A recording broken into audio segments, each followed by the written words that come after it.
கௌரவ சபாநாயகர் அவர்களே, Order please.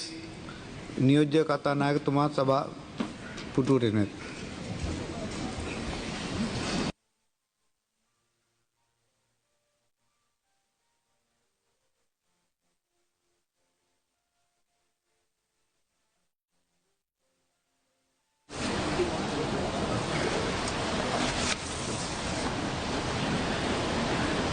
Honorable member, you may continue, please.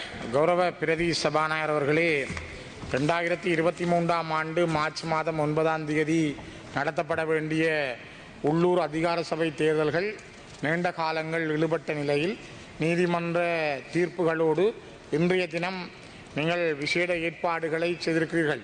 இதிலே குறிப்பாக 2023ஆம் ஆண்டின் 30ஆம் இலக்க உள்ளூர் அதிகார சபைகள் திருத்தச் சட்டத்தின் மூலமாக 2023ஆம் ஆண்டு நவம்பர் 17ஆம் தேதி என்று நடைமுறைக்கு வந்துள்ள அடிப்படையிலே இளைஞர்களுக்கான இளையோருக்கான சந்தர்ப்பம் ஒன்று வழங்கப்பட்டிருக்கிறது. ஆனால் இதற்கு ஊடாக பெண்களுக்கு ஏற்கனவே 25% வழங்கப்பட்டதும் இருக்கிறது. இது ஒரு நல்ல விடயங்கள். இந்த தேர்தல் திருத்தங்களிலே இளையோருக்கும் பெண்களுக்குமாக வழங்கப்பட்டிருக்கிற விஷயங்கள் வரவேற்கத்தக்க ஒரு விடயம். ஆனால் இன்னும் ஒரு விடயம், இந்த உள்ளூர் அதிகார சபை தேர்தல்களிலே 60-40% இருக்கின்ற இந்த நடைமுறைகள் எப்பொழுதும் ஒரு சரியான ஆட்சியை அந்த சபைகள் அமைக்க முடியாத ஒரு தொங்கு நிலை உருவாக்கப்பட்டிருக்கிறது. அண்மை காலங்களில் நீங்கள் நாட்டிலே இவ்வளவு வெற்றிகளை பெற்றுக்கொண்ட என்பிபி கூட எல்பிட்டிய தேர்தலில் ஒரு தொங்கு நிலையை அடைந்திருப்பதை நாங்கள் பார்க்கக்கூடியதாக இருக்கிறது. ஆகவே இனி நடக்கப் போகிற இந்த ஊராட்சி மன்ற தேர்தல்களில் எந்த சபை பெரும்பான்மையான ஆசனங்களை பெற்று அமைப்பது என்பது அந்த வட்டாரங்களில் பெறுகின்ற பிரதிநிதிகளை கொண்டு தீர்மானிப்பதை விட மேலதிகமான பிரதிநிதிகளும் அங்கே உள்ளிருக்கப்படுகின்ற பொழுது இந்த நிலைமை தோன்றுகிறது. குறிப்பாக பூநகரி பிரதேச சபையை எடுத்துக்கொண்டால் 11 வட்டாரங்கள், 11 பேர் வட்டாரங்களில் தெரிவு செய்யப்படுகிறார்கள். ஆனால் மேலதிகமாக 9 பேர் பிரதிநிதிகளாக நியமிக்கப்படுகின்றார்கள். அங்கே 20 பேர் வருகிறார்கள். 20 பேர் வருகிறார் என்றால் அதிலே வெவ்வேறு கட்சிகளில் வர்ற பொழுது உண்மையிலே பெரும்பான்மையான அதிகாரங்களை, பெரும்பான்மையான உறுப்பினர்களை வட்டாரங்களில் வந்த ஒரு கட்சி தன்னுடைய ஆட்சி அமைக்க முடியாத நிலைமை உருவாகும். இது இந்த நாட்டில் இருக்கிற மிகப்பெரிய குறைபாடு. இந்த திருத்தங்களுக்குள்ளே நீங்கள் இந்த விடயங்களை கொண்டு வந்திருக்கக்கூடும். இது பற்றி பேசியிருக்கலாம். நாங்கள் இது பல முறை சொல்லியும் தவிர்க்கப்பட்டிருக்கிறோம். இதனால் தான் பல முறை நாங்கள் கேட்பதுண்டு, இது ஒரு 70க்கு 30 இருந்தால், 70% வட்டார முறை தேர்தல்கள் தொகுதி முறை தேர்தலாக இருந்தால், 30% விகிதாசார முறை தேர்தலாக இருந்தால் அது ஒரு சாத்தியப்பாடானதாக இருக்கும். ஏனென்றால் இளையோர்களுக்கு கொடுக்கப்பட்டதும் பெண்களுக்கு கொடுக்கப்பட்டதும் ஒரு நல்ல விடயம். அதே போல இதுவும் இருந்திருந்தால் இன்னும் சிறப்பானது. அதற்கான ஒரு வரையறை இதற்குள் இருக்கிறதா? திருத்தம் செய்ய முடியுமா? அதுக்கான காலம் காணுமா?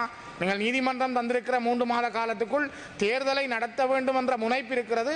நாங்கள் வரவேற்கிறோம்.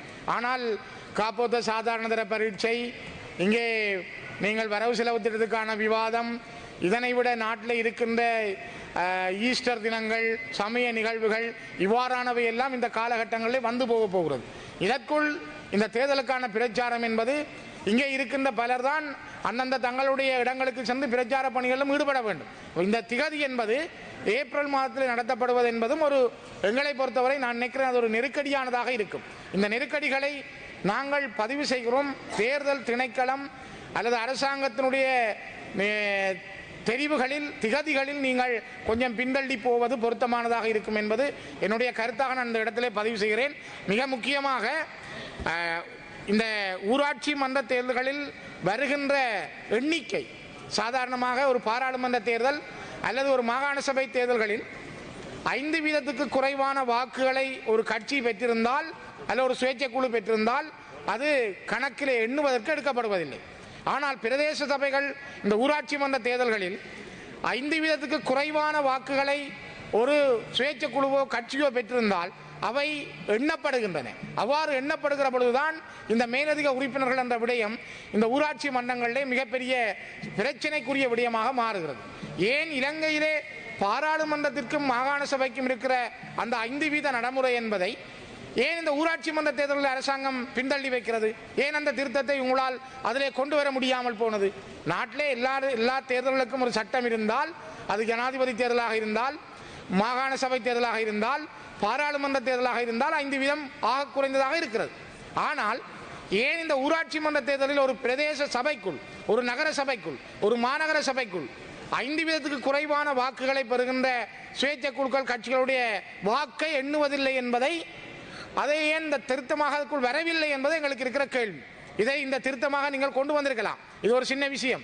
இன்றைக்கு 3/2 பெரும்பான்மையோடு நீதிமன்ற கட்டளையின் பிரகாரம் நீங்கள் வாக்கெடுப்பின் மூலமாக இந்த சட்ட மூலத்தை நிறைவேற்ற வேண்டும் என்பது இருக்கிற பொழுது இந்த சின்ன விடயங்களும் உள்ளீர்க்கப்பட்டிருக்கலாம்.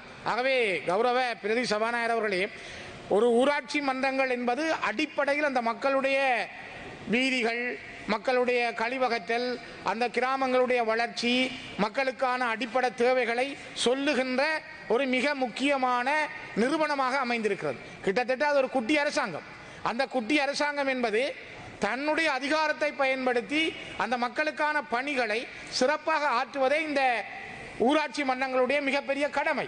இந்த ஊராட்சி மன்றங்களுடைய கடமையை தான் மக்கள் முகம் பார்த்து வாக்களிக்கிறார்கள். இவர் செய்வார், இவர் இதுக்கு ஆற்றுவார், இவர் இந்த பணியை செய்வார் என்ற விடயத்தை அவர்கள் கையாளுகிறார்கள், மக்கள் விரும்புகிறார்கள். அவர் அடிமட்டத்தில் ஒரு கீழ்மட்ட நிலையிலே இருக்கின்ற அரசியல் தலைவர்களை, ஒரு 3ஆம் நிலை அரசியல் தலைவர்களை உருவாக்குகின்ற ஒரு இடமாகவும் கூட இந்த நிலைமை இருக்கிறது. ஆகவே முக்கியமாக பிரதி சபாநாயகர் அவர்களே, நாங்கள் வலியுறுத்துகின்ற விடயம், இது ஒரு அடிப்படையில் இருக்கின்ற இந்த ஊராட்சி மன்றங்கள் ஏன் கொஞ்சம் அவசரப்படுகிறீர்கள்? நீங்கள் வேட்பு மனுக்களை தாக்கல் செய்வதற்கு தான் 3 மாதங்களை நீதிமன்றம் சொல்லியிருக்கிறது கௌரவ பிரதி சபாநாயகர் அவர்களே. ஆகவே அதற்கு பிறகும் அந்த நாட்களை கொண்டு செல்ல முடியும். இது ஏன் இந்த அவசரமான ஒரு காப்போத்த சாதாரண பரீட்சை நடைபெறுகின்ற காலம், அதனை விட இங்கே இருக்கின்ற பல சமய நிறுவனங்களுடைய சமய காலங்கள், அதை விட நோன்பு காலங்கள், இந்த நோன்பினுடைய காலங்கள், இவை எல்லாமே இருக்கிற பொழுது ஏன் இவ்வளவு தூரம் அவசரப்படுகிறீர்கள்? இந்த நிலைமையிலே கொஞ்சம் மாற்றங்களை கொண்டு வரலாமா என்று கௌரவ பிரதி சபாநாயகர் அவர்களை நான் உங்களையும் கேட்பதோடு அரச கட்சி சார்ந்த பிரதிநிதிகளையும் கேட்கிறேன். தயவு செய்து இந்த விடயத்திலே அவசரம் இல்லாமல் சேர்க்க வேண்டிய சில திருத்தங்களையும் சேர்த்து இந்த ஊராட்சி மன்ற தேர்தலுக்கான ஒரு கால இடைவெளியை, காப்போத்த சாதாரண 10 நாளாக இருக்கலாம், ஆனால் கிட்டத்தட்ட அவர்கள் 10 ஆண்டுகள் படித்துத்தான் 10 நாள் சோதனை எழுத போகிறார்கள்.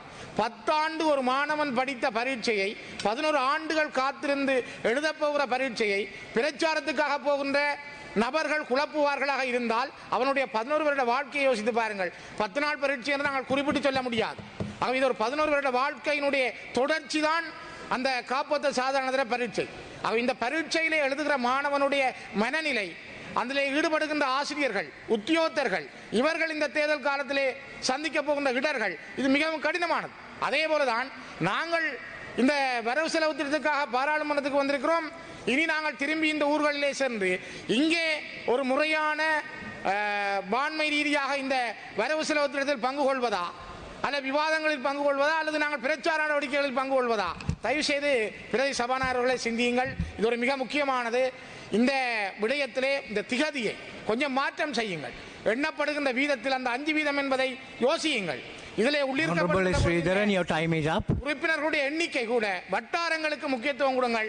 வட்டாரங்களில் வெல்லுகின்ற கட்சி அந்த சபையை கையில் எடுத்து ஆட்சி அமைக்கக்கூடிய வல்லமை கொண்டதாக இருக்க வேண்டும். மேலதிகமாக நியமிக்கப்படுகின்ற பிரதிநிதிகள் அதற்கு குழப்புகின்றவர்களாக மாறக்கூடாது என்பதையும் நான் இந்த இடத்திலே கேட்டுக்கொள்கின்றேன். நன்றிகள். Honorable P. Ruwan Senarath, you have 18 minutes. ගරු නියෝජ්‍ය කතානායකතුමනි, අද විශේෂ දවසක්. ඒ විශේෂ දවසේ අපිට තවත් වැදගත් කාරණාවකට මැදිහත් වෙන සිද්ධ වෙලා තිබෙනවා. ඒ තමයි වසර කිහිපයක් තිස්සේ කල් දමා ඇති පළාත් පාලන මැතිවරණයට අදාළව පළාත්